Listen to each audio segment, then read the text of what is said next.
You're listening to Jeremy Vaeni's Peritopia vlog, right here on YouTube. Peritopia. Peritopia. Peritopia. What the world is watching with their ears. Oh, Paratopia. I was just looking good to myself. Ting! Happy New Year! What have I been doing? What did I do for the new year? How did I ring it in, you're probably wondering? Let's take a look.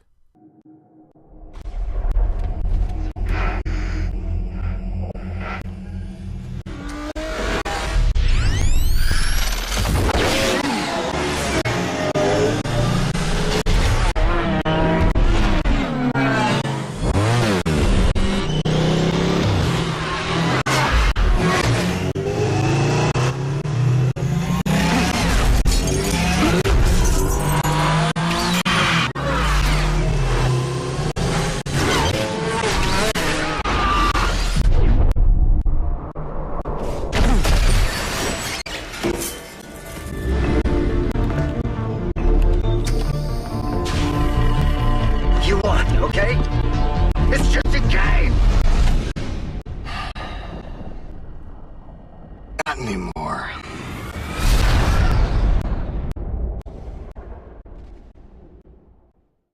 That's right, Paratopia. I rang in the new year by protecting the known universe. Universe. And then getting killed by Jeff Bridges, or whoever that was. Anyway, let's get to the questions, shall we? Piglet asks, Piglet, trying again to try and ask a question, asks, my question is, do you think that we can be sent images and information from the past? And do you think we are most receptive in our dream state? And where did you get that funky microphone? The funky microphone is called a blue snowball. See, it says blue. Otherwise known as the blue ball. And it's a Mac product, I think. Right? Sure. Let's say it is. And in any event, it's really snazzy and works well and is relatively cheap for something that works this well. Perfect for podcasting. Now, do I think that we can be sent images and information from the past? Yes. It's called books and art. But seriously, how would I know? Do you think we're most receptive in our dream state? Well, all right, I'll toy with the question. Oh, wait, no, I won't, because Piglet then follows up with, no, maybe my question is, ... Can you explain, or has there been any theories on how some of these experiences leave hints of future events or proof of past, previously unknown events? How can the timeline be bent like this? Because linear time is an illusion, as the kids say. Think of it this way. Think of it in terms of my giant I am experience, right? So in the I am experience, I had the linear perception of a slit opening down, by the base of my spine, and energy wafting through me, and then it leaving and my perception riding out from my head down through my back, out into the ether, and then nothingness, and then once nothingness became self-aware, then there was a visual, and I'm seeing the visual, and I am the visual, and the visual is of a sort of a circle of just clearness, clarity, water, I don't know, over black, and it's expanding and expanding and expanding, and now I can feel this in my brain, and I can feel an elasticity, and it feels like it's going to snap, and I'm going to die, and I think I'm having an aneurysm, and blah, blah, blah. I don't. The explosion is like a sort of a pinpoint of light, and from this pinpoint, the entire universe pops into existence, and then I see this, and I am this, the universe on the macro, micro level, blah, blah, blah. So, how did I get from traveling out of my body back into my body at the same time as I was the universe. You get what I'm saying? Like, it seems as though I left my body, and if that were the case, then I should be having this odd experience where I am the universe, I'm seeing it, and I am it, and I am the trees, and I am this, and I am that. And I did have that, but I also was well aware of me in my body at that moment. And I submit to you that it is because, I guess in pseudo-scientific terms, if you want to say, I entered a non-local state, which transcends and includes all linear states. Let's put it that way. And so from the non-linear, you're everywhere at once. You're like segmented like a fly's eye. You can see the entire picture, or if the fly could actually see each individual, lens that makes up the eye, you're that too, at the same time. So the answer is, if there are beings that live in that non-linear state, and non-local state, then they can be experiencing and, I don't know, everything at once, and that would, if they were to communicate something of that along our timeline fell into the past or the future, then that's how it would get expressed to us. Does that make sense? So a non-local, non-linear being expresses itself to a linear, localized being, and that gets funneled through our psychology, and that gets funneled through the fact that we're trapped in meat suits here in space-time, all of that. So in that sense, yes, I do think it is possible to pass along information from the past or future, whatever, that sort of psychic stuff. But I don't think that there's an actual passage from the point of view of the being doing it, if that makes sense. Let's see if that did make sense. Can you explain, or has there been any theories on how some of the experience leave hints of future events or proof? Okay, yeah, so, I think that's it. And now, I think another sort of piece implied in this, but not completely implied, but I'll imply it, is, when we get these sorts of things, the, flashes and imagery and, or contact with these, what appear to be intelligences, why is it wacky? Why isn't it that they don't just come and speak our language, my language, English, to me? And sometimes they do, and then that still is coded. It's still weird and wacky, and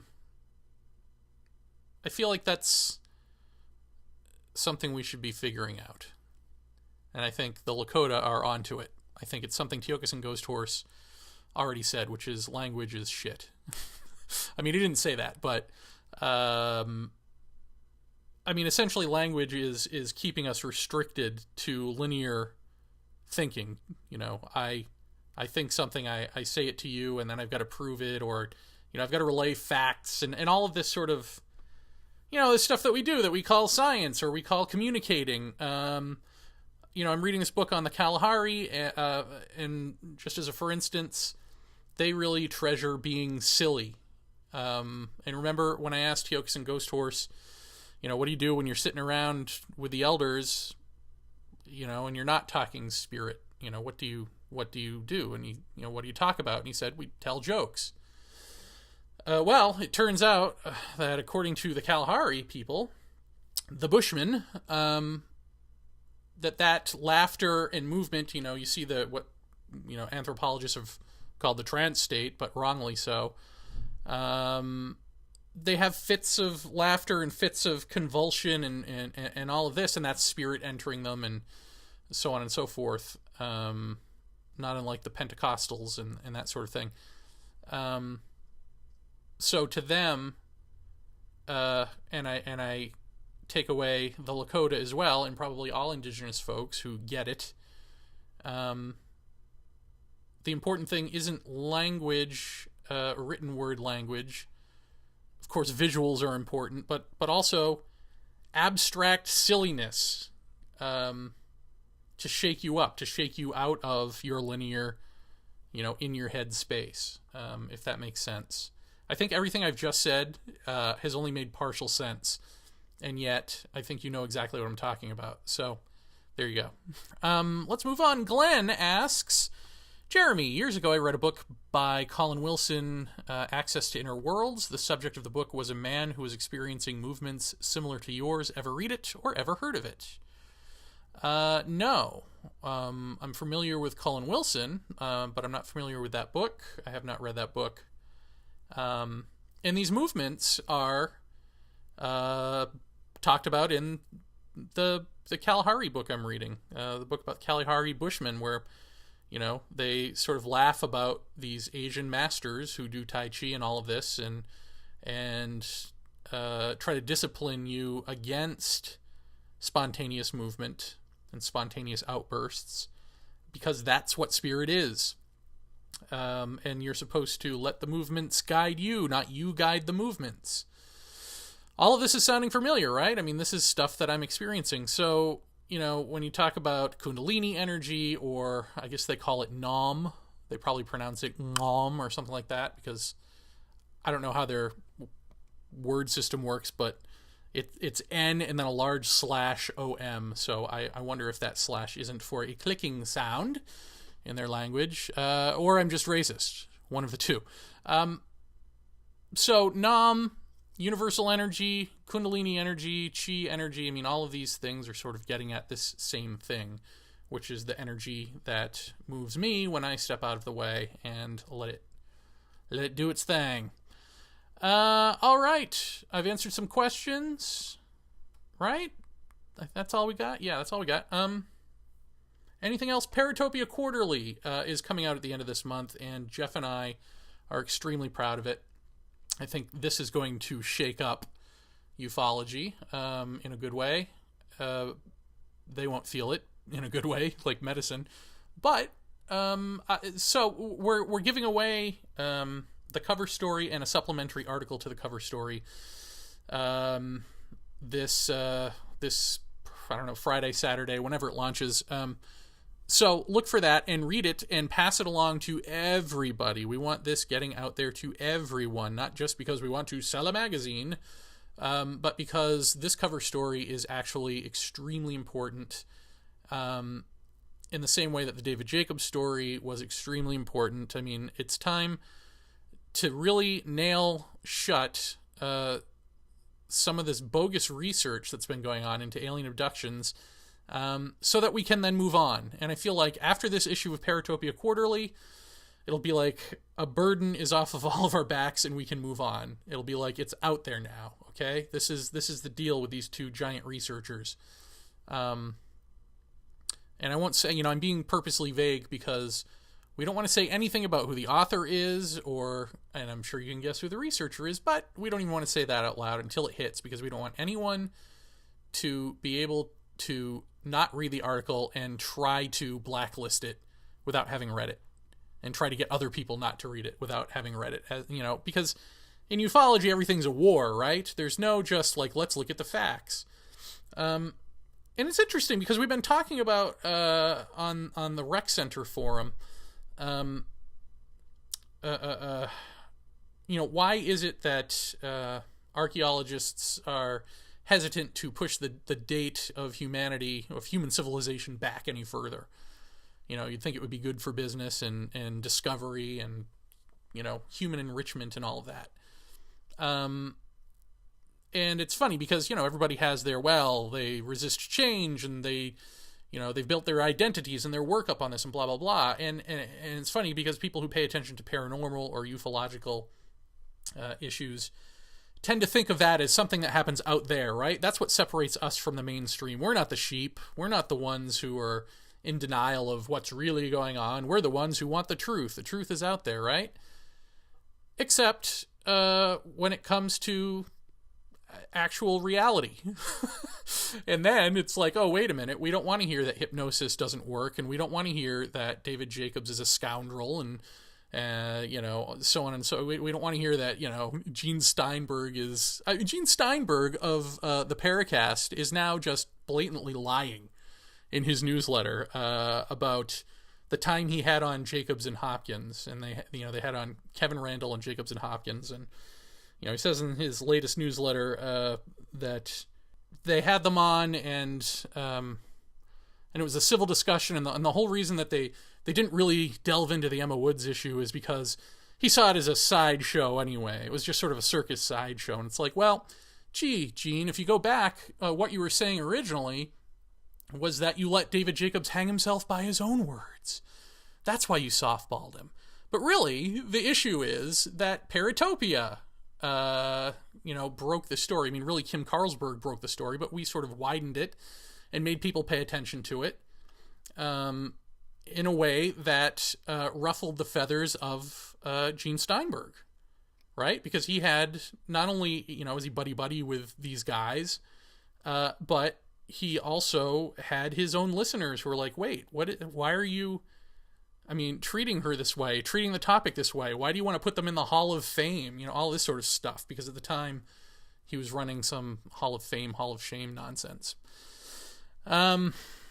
So, he's doing this revisionist history thing, that is see-through to everyone but him, and it's funny to watch. It's funny to watch him constantly say on his message board, there's nothing to see here, move along, but then keep bringing it up, or letting threads go on 8 pages, so long as he or David Jacobs' shills are in there bad-mouthing Emma and praising him. But as soon as anyone comes in and challenges it, shut down the thread. This isn't worth talking about. We're not getting anywhere.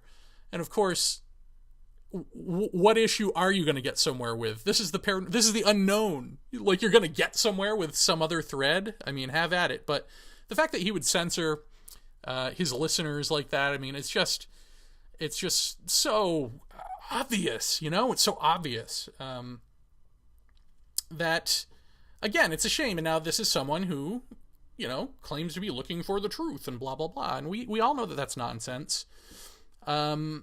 We all know that any ufologist who doesn't want to deal with hypnosis and the issue of Jacobs and bad research claim to be looking for the truth but don't want to deal with their own truths, you can pretty much say that they're full of shit too. So who are you left with? Not a lot, right? This is the problem. But I think most of you know this, right? You know this from... And now even Nick Pope is getting in on the act of being complete nonsense. I just saw a trailer for his TV show on Rendlesham where he says, okay, we've done it the MOD way, now we're going to do it my way in investigating Rendlesham Forest. And what's the Nick Pope way? To get a hypnotist and a psychic together. And so they show clips in this YouTube video of, like, the hypnotist has someone hypnotized and she's speaking in tongues, and he says, what language are you speaking? And she says, I don't know. And then cut to him asking the psychic, so which of these alien races landed in Rendlesham, And she says, that one. It's like, really? Nick fucking Pope, what happened to you, dude? You went, well, let's see, money, my credibility. I know. And that's what happens. That's how they get you. And then you got to wonder, was someone like that ever in this for good reasons? I've met him. I've talked to him. He seemed like a nice enough guy. He seemed to not cherish sharing the same stage at these exopolitical conferences with scoundrels and hoaxers and the such. But I guess the lesson there is that he did share that stage, right? So in the end, it's payday, it's fame over credibility and quote-unquote truth. But hopefully, Jeff and I don't roll that way, and hopefully Paratopia Quarterly, at least this initial issue, will go a long way to curbing some of that in 2011. I don't know. A boy can dream, can't he? Anyway, enough rant. I am off. Enjoy the rest of your week, and thank you for watching. This concludes Jeremy Vaeni's Peritopia vlog right here on YouTube.